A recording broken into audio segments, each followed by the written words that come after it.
আসসালামু আলাইকুম। ভিডিওর পিকচারে যে সমস্যাটা দেখতে পাচ্ছেন যে OBS এর একটা বাগ, একটা সমস্যা, এটা বিভিন্ন কারণে হয়ে থাকে। তো আজকে এই সমস্যাটার আমি সমাধান করব। তো প্রথমে আমি OBS-টি ওপেন করে নিই। এর সমস্যাটা চলুন একটু দেখি। এই যে OBS-টা ওপেন হলো, ওপেন হওয়ার সঙ্গে সঙ্গে এই যে আর একটা উইন্ডো পাশে ওপেন হয়েছে। এই যে দেখুন, OBS হ্যাজ ক্র্যাশড। তো OBS-এ ক্র্যাশ হয়ে গেছে। তো এটা আমি কিভাবে সমাধান করব? তো এখান থেকে ইয়েস করলে পরেও এটা কেটে যাবে, আবার নো দিলে পরেও কেটে যাবে। তো এটার সমাধান করার জন্যে সর্বপ্রথমে সার্চ অপশন থেকে সিস্টেম সেটিংসে যাইতে হবে। সিস্টেম সেটিং লিখলে পরেই চলে আসবে। এই তখন এখানে সিস্টেম, তো সিস্টেমের সেটিংসে যাব। এখান থেকে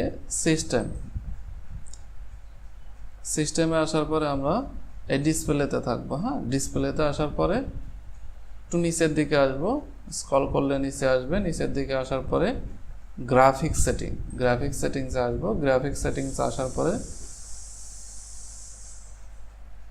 ব্রাউজ, এখান থেকে ব্রাউজে ক্লিক দিব। ব্রাউজ থেকে আমরা যাব হলো দিস পিসিতে আসার পরে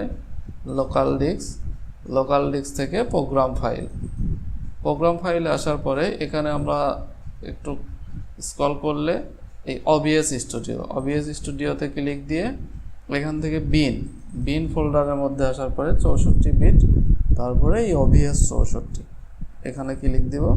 ক্লিক দেওয়ার পরে আমার OBS স্টুডিওটা এখানে অ্যাড হয়ে গেছে। এখান থেকে আমরা অপশনে যাব। অপশন থেকেই পাওয়ার সেভিংয়ে ক্লিক দিয়ে সেভ।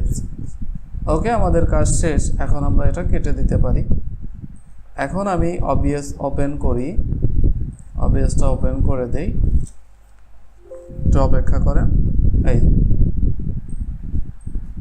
এটা আমার পিসি থেকে আসছে, এটা কোনো ব্যাপার না। রান নর্মাল দিয়ে দেই। ওকে, দেখেন এটা এখন ওপেন হয়ে গেছে, অর্থাৎ কাজ করা যাচ্ছে। হ্যাঁ, তো তারা রেকর্ড করতে পারবেন, সব কিছুই করতে পারবেন, কোনো সমস্যা নাই। তো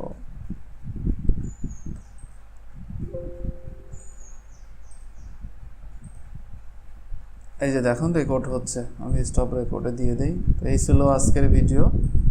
তো ভিডিওটি যদি ভালো লাগে, একটু হলেও যদি আপনার উপকারে এসে থাকে, তাহলে অবশ্যই চ্যানেলটিকে সাবস্ক্রাইব করবেন এবং ভিডিওটি শেয়ার করবেন এবং আপনার মূল্যবান মতামতটি জানাবেন ইনশাল্লাহ।